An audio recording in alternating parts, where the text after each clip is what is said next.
Hello, and welcome back from lunch, and welcome to beautiful Pacific Northwest. I love sunny days. I am local. So there's been so many DDoSes, and so I've been working in the security industry probably for about 15, 20 years. I started my networking career actually building a backbone FDDI for the National Institute of Health. So I always say that I'm a networking person that got interested in security because it absolutely touches everything. And we really have to pay attention, and now we have to keep paying attention. And so whenever I have discussions about, wow, look at this latest DDoS, I'm like, I'm not really sure that it's something new. And so I started looking at what the trends were, especially when I first got started in the mid-90s. And some of the stuff really surprised me. I'm like, yep, I really want to bring awareness that in some ways it's the same old things that we really haven't been paying attention to. And what can we all collectively do to make sure that we help overall to get rid of what we can in terms of these denial of service attacks.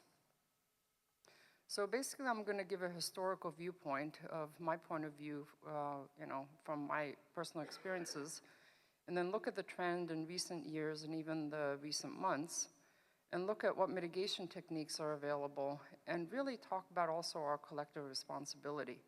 Because one of the things that I've seen in the last 10, 15 years, that everybody's always pointing fingers that it's the other person's problem, it's what they're not doing. But really, it's collectively all of our problem. So I decided to start off with this. So, IPv4 header, it could be an IPv6 header, or, look at a TCP or UDP header. And basically, you change any bit of any byte, and you could have a potential DDoS. Right? Because equipment might not know what to do with that malformed packet, or if you're changing some other parameter, you might be causing amplification attacks. And so the reason that you're never going to get rid of DDoS attacks is because you're going to have protocols, you're going to have implementations, and basically any kind of bug or any kind of malicious maneuvering of header information, right, or data can cause denial of service attacks. And in DDoS, absolutely everything is fair game, right? It doesn't matter what quote unquote layer you're operating in. And so what makes it so difficult to handle these types of attacks is because you don't really know where they're going to be coming from and what protocol misuse is going to cause you all of this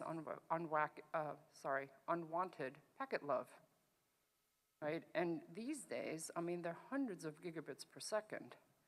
And I know some tier 1 guys are always like, oh yeah, just throw more bandwidth at it, yeah, use some more, wavelengths. And I'm like, that's great for you, but what about countries that may only have 10 megs to their entire country? Right? It used to be, back in, 10, 15 years ago, Bhutan, right? I think they had a 2 meg satellite link to their country. And so, when I was advising them on what to do, I'm like, you gotta filter. Because for you guys, filtering is really important because you only want to let legitimate traffic in. So we really do have to understand what's going on. And one of the trends that I've seen in later years is that people don't really understand how their networks work anymore. So there's a lot of times that, I'm asking people, so, how does your DDoS, how do your DNS traffic actually, what does it traverse? They're like, well, it goes through the authoritative servers. Yeah, but I'm like, where does it actually go? Do you have forwarders? Do you even know? And a lot of people don't. And so we have to go back to the basics to really understand how the protocols operate within our environments. And the attack motivators, they're still largely the same, right? There's greed, there's people that just want to do it for pranks, there's notoriety, hey, look, I caused a DDoS and caused Dine on Twitter and all these guys to go down. There's revenge, hey, I don't like you, this happens a lot in the gaming industries. There's just ignorance, right? Hey, what does this script do, right? Oh, did I cause that? And then, the worst ones, though, these days there are a lot of state-sponsored attacks that go on. Right, so the criminal infrastructure has gotten really sophisticated over the last 10, 15 years. So, there's many targeted attacks that are ongoing. And so in some way, I look at the world today, right? I mean, we used to have vigilantes in the Wild West, right? It's now happening in cyberspace. And so really there's many motivators, and who really cares what the motivation is, right? The fact is that you have so much traffic, you have services that aren't available, and how do you get them back online again, and how do you actually mitigate as best you can any of these DDoS attacks? As I mentioned before, protocols will always have flaws, right? We're human. Humans design the protocols. Same with implementations, right? We have to get better at error checking, and my little pet peeve is always, it has to start in school, right? You get an A for getting traffic to pass through and getting the right answer at the end of your little piece of code that you write. Well, what about error checking, right? Does anybody check that? Does anybody care? And so another pet peeve I have is that implementations have really poor default settings. It was a couple of years ago, 2 years ago, I was looking at one device and I was going, what's the default device hardening configuration that you have? And I was shocked to see that Telnet was on by default. Okay? And this is not an IoT device. This was a network infrastructure device. So, these attacks are going to occur, and collectively we have to look at what do we need to do to get the implementations to be much more sound. What can we as operators do to also make sure that our configurations are sound for device hardening, and how are we part of the problem? So I wrote a Cisco press book on security. It came out in 1999, and a second edition came out in 2003. So I was kind of curious last year, what did I write about DDoS, back in 99? I'm like, nothing. Why? Because you didn't have one. Because you had distributed attacks, but you didn't yet have, you had denial of service attacks, but they weren't yet distributed, right? Because it wasn't yet sophisticated enough. And so you had things that some of these will look familiar in current DDoSes that we see, right? You had the ping of death. So the attacker sends, ping packets that are larger than the largest packet that was accepted at the time. Fragmentation would result in larger reassembled packets, and it caused devices to just not know how to handle it, and they would freeze or reboot. LAN-C, get a lot of TCP SYN spoof traffic, right? TCP SYN spoofing still happens today. Smurf attack. Right? A large number of ICMP packets were sent, and you just end up sending too much traffic. This, by the way, caused a lot of folks used to say, oh, ICMP is bad, so I'm just going to filter all ICMP packets, which of course, once people started playing with IPv6 and they started mimicking all their configurations, they're like, oh, v6 is so awful, it doesn't work. Well, no, it works. It's just that you don't understand it because you're filtering all your ICMP traffic, and really, you need to have some specific ICMP traffic for neighbor discovery and route discovery, right, and path MTU discovery. So we really have to understand what attacks in the past were causing some of our configurations, that we have, and that we don't just blindly mimic everything. But we really need to have an understanding of why things work the way they do. Fraggle, I have a typo in here. So charge N is actually UDP port 19. But again, it was using the Smurf attack and using different port numbers, or teardrop. So I think all of you know this, right? DDoS, right? Basically using a number of different machines distributed at this point around the world. Now it can be up to 1 million machines, and you just target one victim. So it was interesting because really in 1999, to the best of my knowledge, was really the first distributed attack, and that was Trinu. And a friend of mine who actually lives here and works at the University of Washington, Dave Dietrich, is the one that basically did the first analysis of it. And so it used special ports and communications and utilized UDP and ICMP port unreachable messages. But again, it was one of the first that I'm aware of where it used different daemons, different machines, and was the first distributed denial of service attack. And so it had a bunch of variants, right? People got more sophisticated and smarter. And what I think is really interesting is, when you're attacking a network, right, when you want to cause damage, you don't want to be detected, right? Because once you detect it, then somebody thinks of mitigation, well, the attack doesn't work anymore. So the attackers are constantly getting more sophisticated, right? They're changing port numbers, they're changing packet sizes. And if we look here, right, one of the variants that came out in 2000, okay, we're talking 17 years ago, Stacheldraht. So it also used encrypted communications. So even using encryption is not new. So I like to bring up this case, and this year marks actually the 10th anniversary of the May events in 2007 in Estonia. I'm Estonian. I was actually part of the security operation trust groups at the time already. I think in 2000 when Barry Green started kind of talking to operators here at NANOG and getting people to build trusted communities so that, when you actually call somebody and say, hey, I need you to filter this, people wouldn't question you, they would just do it. Right? And so it happened that the RIPE NCC conference was in Tallinn in May 2007, and I happened to be the trusted introducer because I knew the Estonians, I knew the operation community, and I was in the NOC that evening with a bunch of others when, basically the real shit hit the fan. But one of the really interesting things there was that all of the attacks that we utilized, especially the DDoS attacks, same old shit. There was some, I don't know, I can't remember the exact number, 100,000 pings, right, from all over the place against one machine, right, one router. What do you think happened? The router couldn't handle it, right? Even today's routers, right? If you get a whole hell of packet love, and a whole lot of pings, is it gonna just handle it or is it gonna fall over? And so they actually ended up having, just out of pure serendipity, some of these packet scrubbers, right, and they put them in. And I had given a talk at NANOG following the May 2007 events, just about things that I could talk about. It was in one of the security BOFs that was closed at the time. But if I remember correctly, they had 3 megabits or gigabits, can't remember, of traffic. I don't remember the exact numbers, but what I do remember is after they did all of the packet scrubbing, 1/10 of the traffic was what was legitimate. Right? And so that helped them because they were just mitigating the whole time. And this is purely DDoS. Right? And so one of the things that always helps is also building the trusted communities and doing it globally.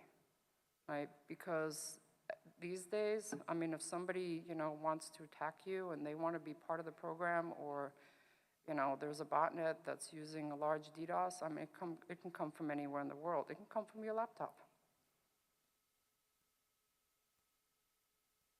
So also what's, very much in the norm is distributed reflector attacks. So using, again, a forged IP address of the intended victim, and this is how the open recursive DNS resolver attacks work, right, for the amplification. That then the authoritative servers send back legitimate replies, right? It looks like it's a legitimate query for them, but really it's spoofed, and then the intended victim gets, a whole bunch of traffic that they potentially can't handle. I'm sure many of you remember all the NTP stuff that happened, with the monolith stuff a couple of years ago. For those of you that don't know, there's a pointer to the actual CVE.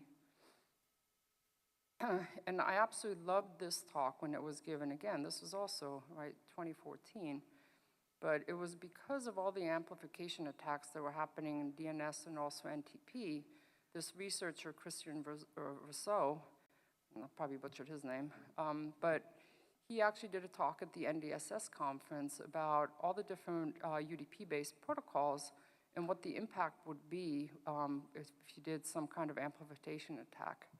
And the impact is huge, right? And we know that for NTP and for also for DNS, right? People are looking into these scenarios. But there's a whole bunch of other protocols, right? I don't know which one, like the NetBIOS, the SSDP, CharGen, QOTD. How can they be abused? And are you guys, right, who are operating networks, Are you aware of these scenarios? And have you thought in your environments, how are you not somebody that will allow any of these amplification attacks to actually traverse your networks? Why do you care? Because someday maybe your infrastructure could be hit and you might need help, right? And this is the whole problem when you're thinking about DDoS. Like whenever we talk about, filtering for anti-spoofing and all that, you're not necessarily benefiting yourself, but you're benefiting the community. Until such a time that something hits you and you're like, help me, and people are like, well, what did you do for me? Right, so as a community, I was in Brazil for LACNIC, 2 weeks ago, and there was a great talk, right, where they're like, we need to build a community where we're all helping each other, rather than pointing a finger and saying that, well, I can't do it, the equipment vendor just sucks, right? Or hey, that implementer sucks, or I can't do anything. It's really all of us have to think through, well, what can I do in my realm of authority, right, to really help with the problem? And the reason that I really am very serious about we have to stop pointing the fingers, we really have to start thinking, what can we all do, was because WannaCry didn't surprise me, but I was like, shit, now it's hospitals, now it's ransomware, right? And this could be impacting somebody that I know, and quite frankly, they could die. Right? And so you can maybe keep the other eye and go, nah, not my problem, right? But I think it's gotten to the point where it's absolutely serious, and we really do have to start thinking what we can do, right? Call for action. So here's some slides from trends. There's been newer reports in the last couple of weeks from the last quarter. Basically, the trends are going up. And when I look at, what the attacks are based on, UDP-based, IP fragmentation attacks, TCP-based, these are always the top 3, 4. So that's not changing. And again, UDP-based, I will point you to Amplification Hell, right? That paper was excellent work, and I'm really hoping that people will look at, well, how can UDP be misused, right, and how can we mitigate? So floods also, right, TAFIC floods, NTP, SYN floods, you name it. And this is just a graph of NTP and the spike that was seen in 2014 where people are like, oh, NTP, look at that, that can be abused. Right, so as we look at the continuing trends, right, the attackers will just continue to change tactics, right, because they want their DDoSes to work. I was actually kind of surprised because I hadn't really looked at GitHub and seen what code was out there. But there exists code. If you want to create something, that's malware, right? There's some great code out there where you can just say, oh, cool, okay, let me use this as a baseline. I can change the packet sizes, I can change the time of day, I can utilize encryption, I can use V6 maybe, right? So it's all canned. And so it's out there. And so I'm always going, wow, what are operators doing these days, right? Because again, I'm very well aware that as an operator, right, you are not the internet police, right? But the problem is that nobody is the internet police. So what do we do? And as I also watched what's been really different in the last 10 years or so, well, you have much more bandwidth. I live in Seattle here. I actually have the opportunity to get, 1 gigabit of traffic to my condo unit, $80 a month. I'm willing to pay that, right? That's 1 gigabit, right? I've got my Sonos system. I've got a couple of TVs. One does IPv6, yay.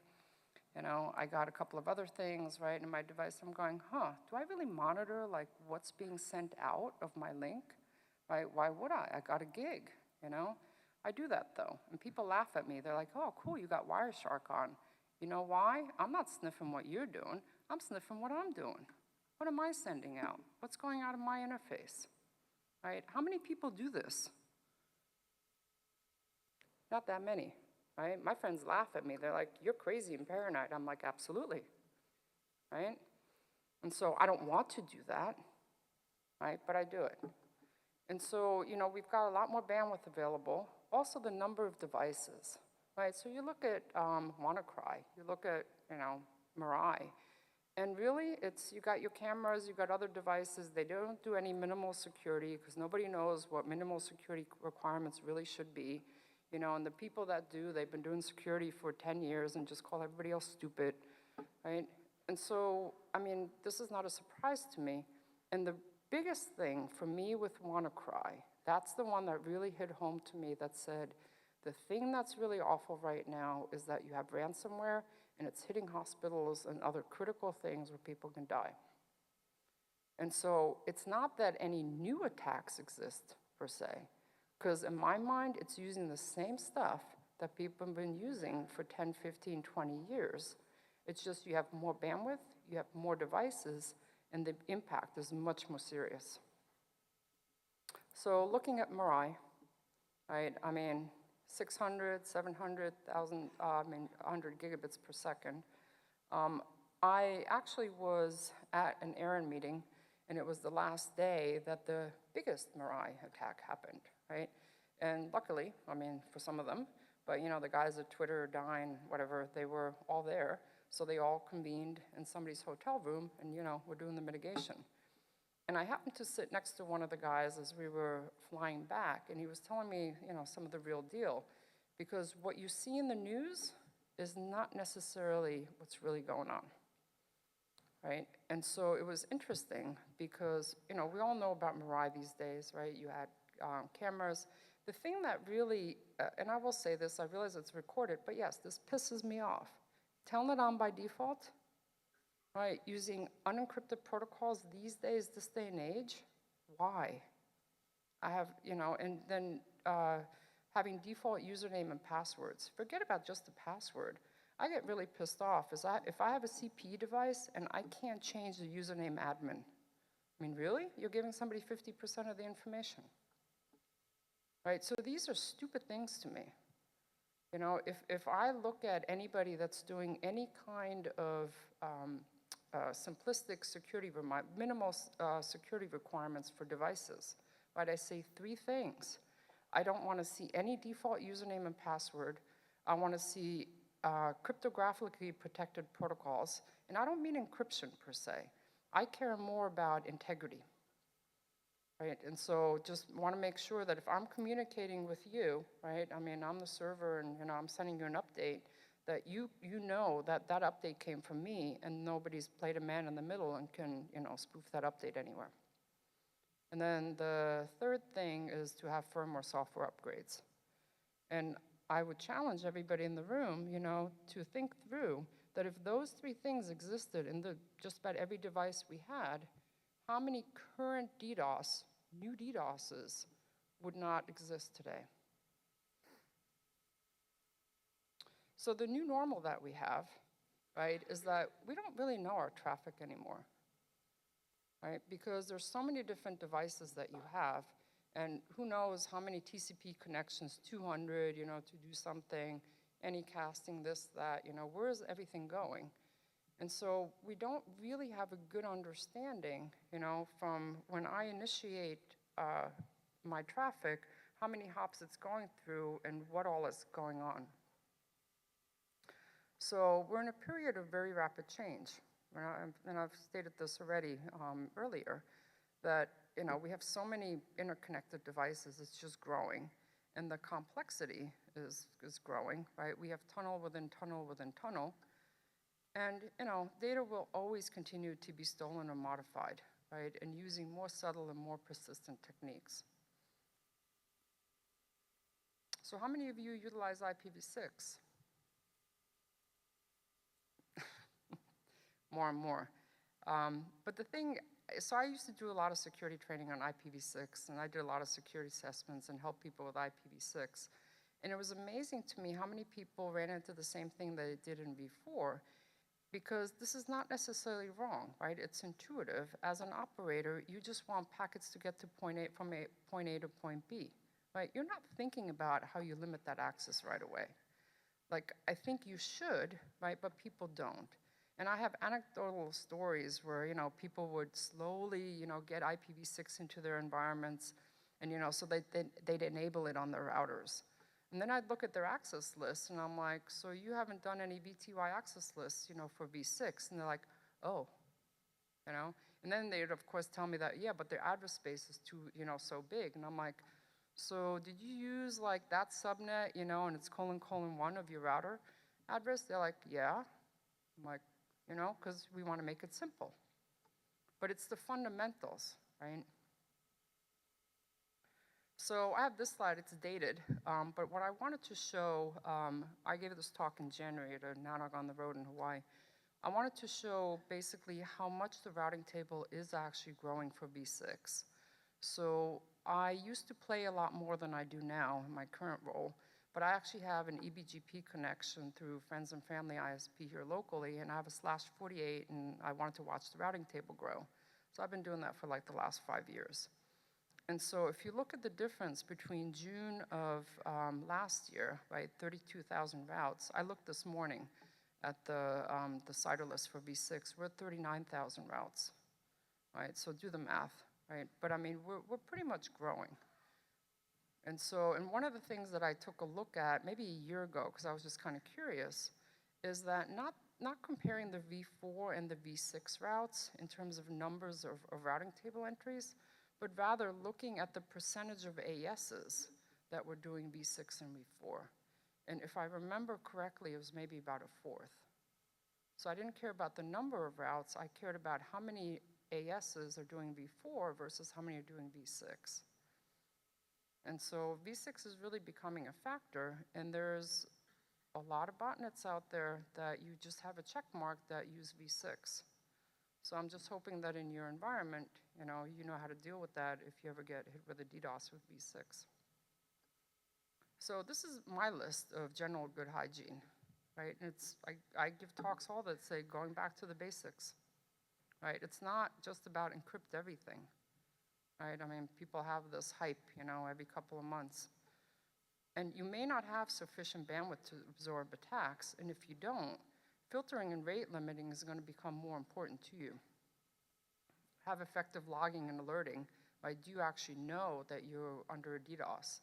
Right? Do you know your traffic levels? Is this abnormal? Are you looking into it? Hey, wow, we're getting so much from this guy, Because sometimes people test, right? And so if you're not looking at the anomalies, then you might have a bigger impact.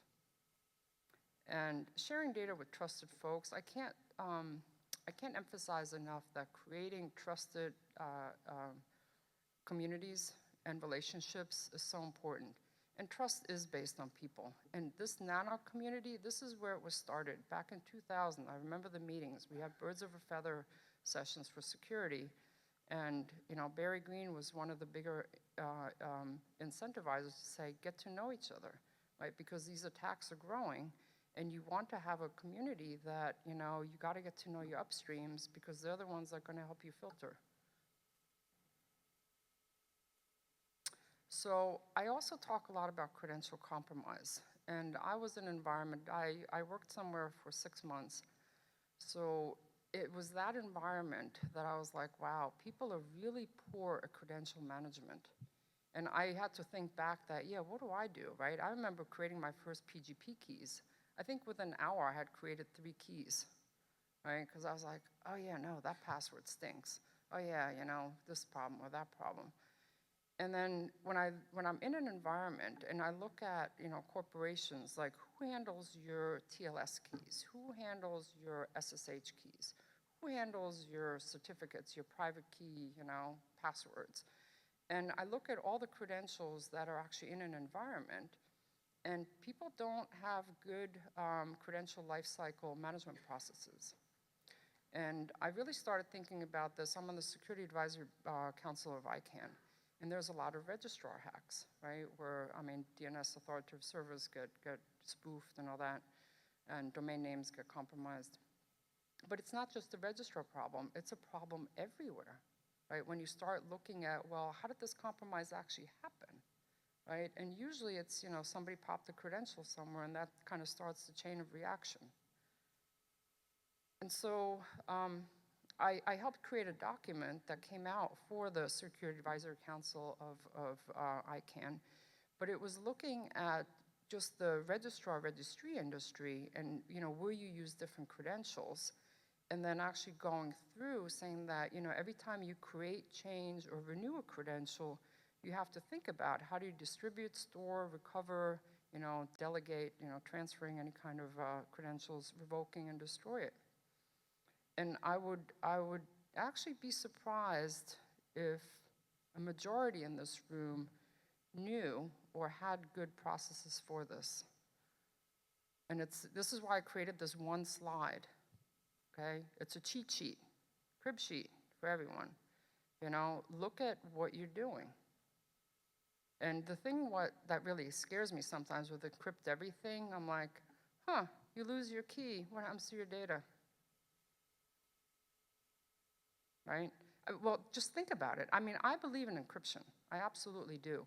And I very much believe that, and I've believed this for 15 years, I like IPsec. I've always liked IPsec because I always thought that at least if you used AH or ESP null, which is not an April Fool's RFC, which they actually listed as one until I said, people are using that. And so it's just that you're doing it for integrity purposes, right? Integrity and authentication. And I believe that every packet, if it was feasible, should be integrity protected cryptographically, right? And then if you lose the keys, well, bummer, but at least you can't validate the integrity, but you still have access to the data. But credential management is huge. So the next couple of slides, and I don't have a timer on here, so I don't know how much time I have left. But I'm giving you a bunch of information where you can check in your own environments if you haven't heard any of these talks before about looking at how you can at least help mitigate for certain well-known attacks that are part of DDoS attacks. So DNS recursive resolvers, right? It's okay if you have managed, the key word here is managed open recursive DNS resolvers, right? These are like your Googles and some of your other environments, the 8888 and whatever else there is. But the problem is that there's many unmanaged ones, and those are the ones that are also very largely used for amplification DDoS attacks. So there's a bunch of tools where you can, figure out whether or not your environment is part of that. Also, IP address spoofing. I mean, God, 20 years we've been talking about this. Please, do anti-spoof filters, right? And so I'm a very firm believer in my house, because I test a lot of stuff and I don't want to be part of the problem. I have an egress filter that says only allow traffic that's an IPv6 part of my /48, and I do have 2 /29s, and I say only allow traffic with a source IP as part of these 2 /29s. Because otherwise, as I'm testing, right, if I make a configuration mistake or, fat finger something, then I might be sending crap out, right? And so for me, I don't just believe in ingress filtering, which is basically the BCP38, but I also believe that I'm responsible, so an organization, an enterprise, whatever you're sending out to the internet, make sure that you're also sending what should be valid. Now the problem with some of this, filtering is seemingly easy, but it's hard. Because if I'm in an enterprise, I also have to think about what are my backup links? Right, so I know what my normal traffic should look like in my, my CIDR blocks, but what if my primary CIDR blocks, need to use a backup path, right, because they're down. So what IP addresses do I then have to allow? So this just lists some known links where you can test for known DDoS vectors, right, for spoofing, for NTP, and for open DNS resolvers. And another crib sheet, doing the work for you. So these are some really excellent pieces of work by people. So when you're looking at BCP84 was for doing unicast reverse path forwarding with multi-homing. And so there's a guy, Pekka Savola, who used to be very active in the IETF. He's from Finland. And he actually wrote a really good draft. It never became an RFC. From experience from using URPF. So it's still really useful information. And also Securing the Edge, written by Paul Vixie. It's a security, it's an SAC document, so SAC 004, and a bunch of this other stuff. But if you read nothing else, right, just look at these 5 papers, because I think they'll give a lot of informative information. And the Team Cumry configuration templates, right, they're awesome. I mean, like the Bogon list and whatever, I mean, just feed that into your BGP and, you know, you're doing something. I have a couple of slides on remotely triggered black hole routing. I created some graphics on that. Primarily what it is that you prep some of your routers to be quote unquote trigger routers. And what they're doing is they're null routing some of the traffic. So once you know some DDoS traffic is hitting your infrastructure and you know what the source that it's coming from, then you can actually black hole that route. So then you set up your trigger router and you basically null route that specific block. So the problem is that if you're doing destination-based, then there's a lot of legitimate traffic that could potentially also be filtered. So then they came up with source-based remotely triggered black hole routing so that you'd have a bit more granularity. So I'm not going to go through the steps in detail, but I had created this slide because the first ones that came out had, I couldn't understand it, So, but it was, to me, it's actually a very simple concept because all you're doing is you're utilizing BGP, right, to then send the information to every other BGP listener on your network to, just null route this traffic because it's part of the DDoS. But, you have to have manual intervention, right? So you have to actually prepare the trigger routers. You got to prep 1 or 2 routers that you set up.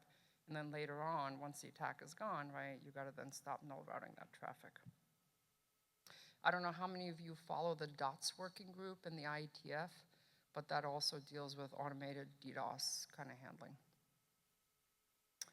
So the last thing I would just want to kind of talk about is that sharing, information sharing.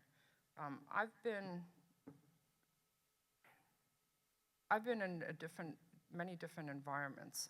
I've worked for a couple of different companies in the last 5 years where we're trying to promote information sharing. And partly that is because we have to share information to get better at mitigating attacks before they happen to us. And so I think the ISP community actually is really good at sharing. Like this is a good group where you know that you need to create relationships. And I don't have a problem usually here. It's more when you're dealing with banks or other environments. But what's been really interesting in hearing in financial communities or healthcare communities is that they've been reluctant to go outside of their spheres. And one of the things that I've been encouraging them to do is make sure that they involve their ISPs, right? Because as a bank or a financial institution or as a healthcare or oil and gas kind of company, I mean, there's only so much that you can share with each other, but all that traffic traverses your ISPs, right? So you want to create these cross-functional relationships because you got to work together as a team. And the thing with the criminal world is, God, they share. They love sharing information between each other. And the thing is that they don't have a problem, right? They don't have any liabilities to worry about. So while you're here, right, and if people are talking about different security-related things and you're in an environment, maybe you're new to NANOG, right? There's a lot of newcomers here. And you're going, if something hits us and I don't know who to talk to, right? Either look me up or some other people that are talking about security and say, hey, I think I might want to get to know some people. Who should I talk to?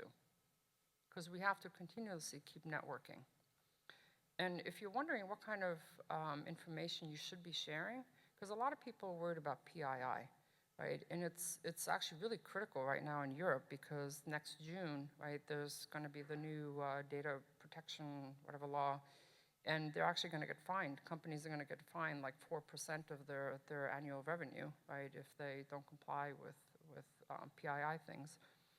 And so I always say that, well, if you're at least sharing information about, IPs that are involved in SSH brute force attacks, the amplification attacks, or passive DNS information, you're not going to be worried about PII, right? So look at the things that don't address PII and then kind of think through all the other data. But we have to share information in terms of who's attacking you so that people can be quicker at mitigating. So if some of you aren't familiar with these groups, right, there's some specific groups that have specific purposes for global efforts to share information with each other and help each other. So DNS.org is primarily for DNS-related stuff. First, there's actually a conference next week. I'll be going there. It's about CERT teams, like either national CERT teams or company CERT teams. If you're not familiar with First, I would encourage you to look that up. The special interest groups, the ISACs, and those are the ones for like mobile gas, the airline industry, automotive ISAC, manufacturing ISAC. Then you have MOG and APWG, which primarily deal with phishing and email-related issues. NSPSec, that's the one that was started in NANOG back in 2000, right? And primarily to get ISP security trusted relationships going.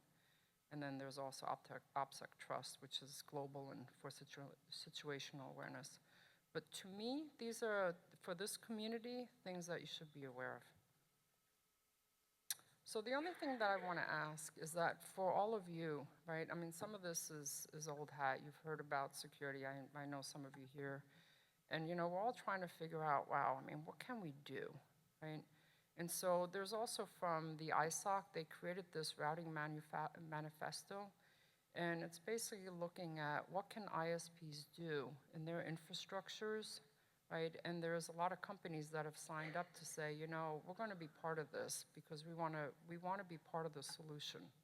So I would very strongly encourage you guys to look at this. And it's called MANNERS, right? Cool acronym, you know, let's all have manners.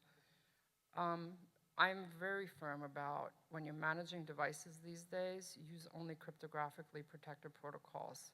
Why are you using TFTP when you have SCP, right? Why are you using, I don't know, Telnet and FTP these days, right? 10 years ago, okay, I kind of get it. Today, not at all. Change all default usernames and credentials. I think the biggest impact I made in one environment I was raving about security so much, and I had an Android phone at the time. This is 6 years ago. And I found this app, and I'm like, oh, I wonder what that is. And it was called something like Router Root. And I'm like, cool name, wonder what that is. I downloaded it, and I had 3,000 devices with their default username and password and some open ports. And so there was this guy next to me in my cube, and I'm like, what's that timing device that we're using?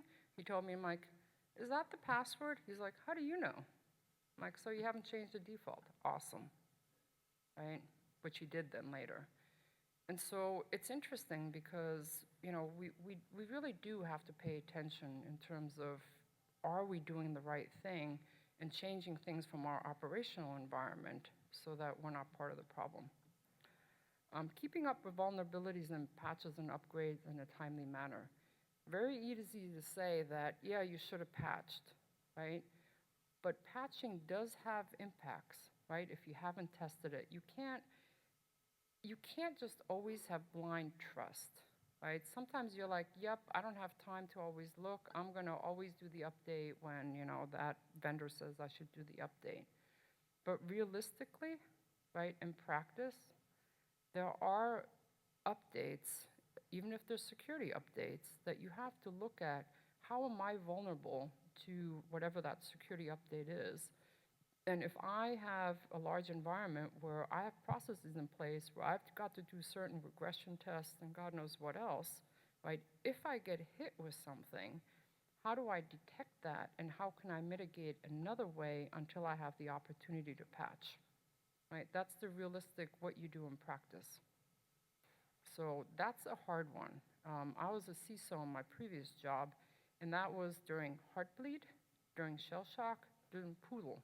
That was fun, not, right? But you're trying to figure out what is the impact, right? How quickly can I upgrade, and what can I do to see whether or not I'm going to be hit by this?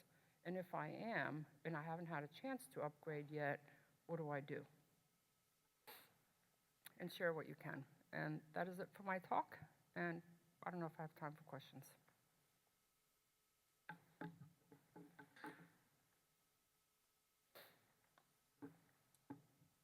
Thanks for mentioning egress filtering in regards to spoofing. That's been a pet peeve of mine for a long time. How can we detect those networks that don't have proper egress filtering and call those operators out? So the spoofer project from Kaeo, it used to be called the MIT Spoofer Project, but they had spent a lot of time in the last year or two, Matthew Lucky. I have a pointer in that slide where if you download some software, you can actually test whether or not in your environment they're spoofing. I think it's Bill, actually. Oh, me. Hi, Merike. Bill Manning. Hello. Back there on, I don't know, maybe slide 15 or 16, you had a pie chart that had, like UDP and TCP and whatnot. Remember that? I do, because it was from one of the Akamai or somebody's, reports. What about it? Well, as you're going through the slides, I'm going, so many questions. But no, keep going. Yeah, that one right there. One makes the presumption that that's IPv4. Is that correct? I would say that that is absolutely correct, because I have for probably 5 years gone around in corners and said, so what have you seen with IPv6, right? I'm only going to say that stuff has been seen. It's not going to be in these types of reports yet. Okay, so we don't actually have an equivalent type of DDoS profile for v6. Is that correct? That would be correct. And if there's somebody from Akamai or VeriSign, or there's some, I don't know, there's a couple other companies that are now starting to create these reports. If you want to say that I'm, erroneous here, please speak up. So, ergo, v6 has no security problems. Like I said, it might not be public. Hi, Mitika. Aaron Hughes, 6Connect. Thank you, as always, for beating the security drum and helping us and remind us to implement better practices in protecting our infrastructure and the internet as a whole. I, at my house, like you, sniff my traffic. I have a lot of interesting consumer electronics vendors, and I see a lot of garbage that gets sent out constantly. I find that I reach out to vendors directly, weekly at least, sometimes more frequently than that. And I'm wondering if there's a forum in which you've been a part of or can recommend where we can actually start to get this message out to the CES hardware manufacturers and software developers. Because in this room, I see people are generally speaking at least responsible and understand the concept of security better than what I see coming out of the consumer electronics world. But I don't really see a forum for having conversations about better standards in that space. Do you have suggestions for that? I may in about 2 weeks. And the reason I say that is I have been in 6 different countries in the last 4 weeks in different conferences. I've seen you at least one of them. And there's obviously a lot of talk about IoT and what can we do. And so I was part of an IEEE IoT, like security workshop. There's also the RIPE NCC is looking at what to do with requirements. At the IETF 2 months ago, there was, somebody talking about, yep, we do certifications and want to know. And so one of the things that I'm trying to do is figure out who are all the global entities that are looking at creating minimal security requirements and standards for IoT devices, because I would like for them to collaborate and be not similar yet not, but actually be the same, so that when vendors, are looking for specification, that they have a unified minimum security requirement. So I don't have the answer yet, Yep. but I'm actually working at it. Thanks for the continued effort in the space. Hi, Mike Sinatra, ESNet. This may be a better question for the IETF, but I'll ask it here anyway. I know that Paul Vixie has made some statements about UDP in general, and whether, since that's actually a good slide to have up, if we have 49% of our attacks coming from UDP, what does that mean about UDP? Do we actually try to come up with something that's better, or do we actually try to push for things like SCTP to actually get adopted which is not going very fast? Or do we continue to play whack-a-mole with the individual implementations, disabling monoliths, disabling or doing minimal any responses, things like that, that we've kind of done with each individual protocol? What are your opinions on that? What do you think we can do?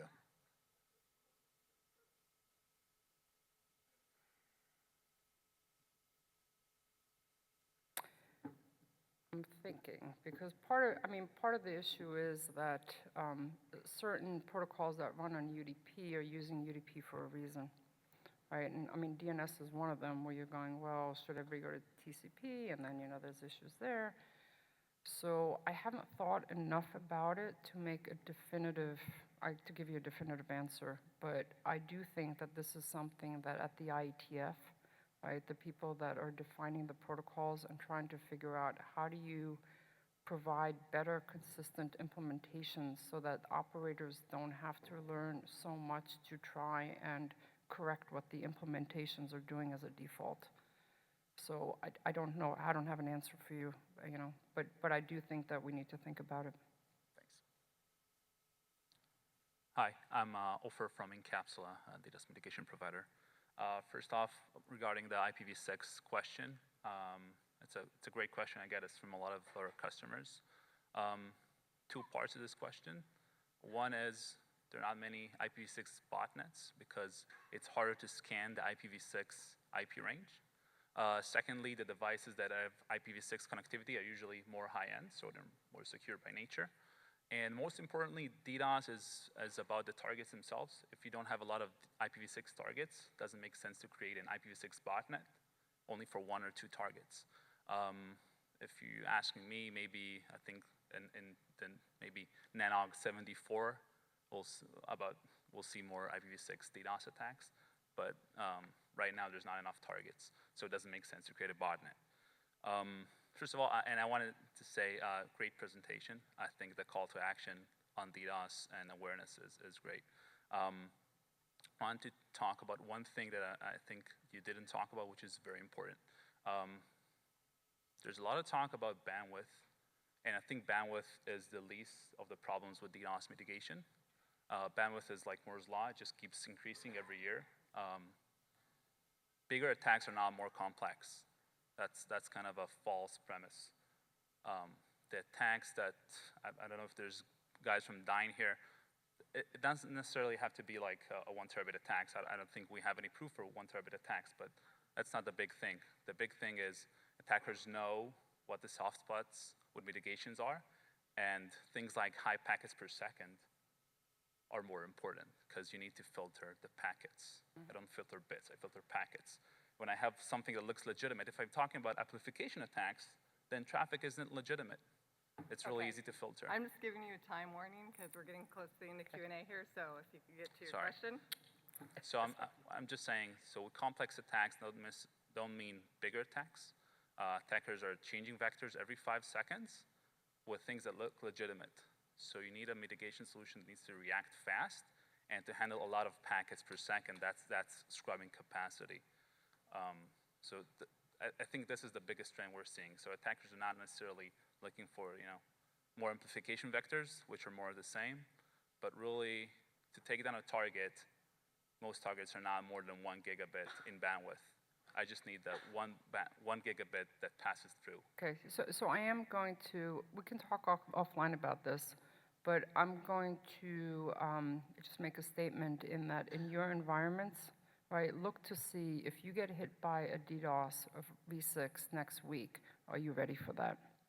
Because I'm going to negate what this gentleman was saying, because I look at T-Mobile here, I look at other entities where there's a lot more connectivity end-to-end in V6 than people realize, and I know this for a fact, because I've been in different environments and I wanted certain things to happen, and they're like, oh, you want to look at my network configuration? And they actually have a global accessible V6 address. And most mobile devices will do V6.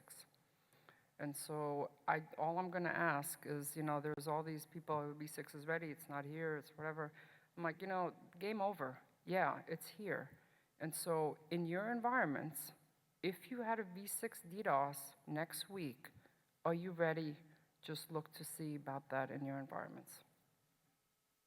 Yeah, and actually, we're all out of time for Q&A, but you are more than welcome to follow up with the speaker directly for any more questions. So, big hand for Merike, everybody.